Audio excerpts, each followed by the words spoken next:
প্রজাতন্ত্র দিবস বয়কটে ডাক দিল কেএলও জঙ্গি সংগঠন। 25শে জানুয়ারি রাত 12টার পর থেকে 26শে জানুয়ারি বিকেল 5টা পর্যন্ত নিম্ন অসম এবং উত্তরবঙ্গে বন্ধ ডাকা হয়েছে। কেএলওর সাধারণ সম্পাদক কৈলাস কোচ সংবাদ মাধ্যমকে ইমেল করে এই বন্ধের খবর জানিয়েছেন। কেএলও ডাকা প্রজাতন্ত্র দিবস বয়কট এবং বন্ধকে ঘিরে নিরাপত্তা ব্যবস্থা জোরদার করেছে পুলিশ প্রশাসন। কেএলওর জঙ্গি ত্রাসে ত্রস্ত উত্তরবঙ্গের বিভিন্ন এলাকায় একের পর এক নাশকতায় কেএলওর নাম উঠে এসেছে। আলিপুরদুয়ারে বোমা নিষ্ক্রিয় করতে গিয়ে এক বম্ব স্কোয়াড কর্মীর মৃত্যু। জলপাইগুড়ির বজরাপাড়াতে বোমা বিস্ফোরণেও প্রকাশ্যে আসে কেএলওর নাম। স্বভাবতই বিষয়টি নিয়ে শঙ্কিত উত্তর। তৃণমূল নেতা সৌরভ চক্রবর্তী সাফ জানিয়েছেন, কেএলওর কর্মকাণ্ডকে প্রতিহত করা হবে।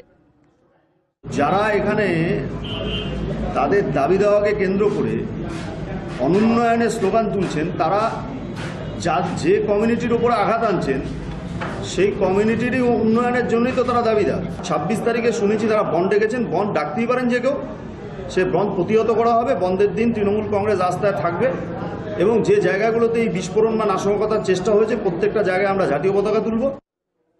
কেএলও ডাকা প্রজাতন্ত্র দিবস বয়কট এবং বন্ধ নিয়ে পুলিশ প্রশাসন নিরাপত্তা জোরদার করেছে। আমরা সব থেকে তো প্রথম এসব ওকে ইন্ডোর্স করিনি কিছু এরকম মেসেজ মেলকে। যা আমার স্ট্যান্ডার্ড ড্রিল আছে 26 জানুয়ারির জন্য, সেটা আমরা সবসময় করে রাখি। এরকম থ্রেট হলেও আমরা আর বেশি সিকিউরিটি মোতায়েন করছি। আমার বর্ডারগুলোতে অলরেডি আমার সিকিউরিটি ফুলপ্রুফ সিকিউরিটি চলছে। আলিপুরদুয়ার টাউন জন্য ফুলপ্রুফ সিকিউরিটি চলছে। যা আমার স্ট্যান্ডার্ড ড্রিল আছে সেটা আমরা করব। অসমে আলফা এবং এনডিএফবি সহ একাধিক জঙ্গি সংগঠন 26শে জানুয়ারি প্রজাতন্ত্র দিবস বয়কটের ডাক দিয়েছে। পাশাপাশি কেএলও তাদেরই পথ অনুসরণ করছে। পৃথক কামতাপুর রাষ্ট্র গঠনের জন্য কেএলওর সন্ত্রাস বিপ্লব শেষ পর্যন্ত কোন পথে যাবে তা নিয়ে উদ্বেগ সাধারণ মানুষের। রাজ্য সরকারের ভূমিকা নিয়েও প্রশ্ন উঠছে। ক্যামেরায় জয়ন্ত দাসের সঙ্গে সুজিত রায়, হাই নিউজ নেটওয়ার্ক, আলিপুরদুয়ার।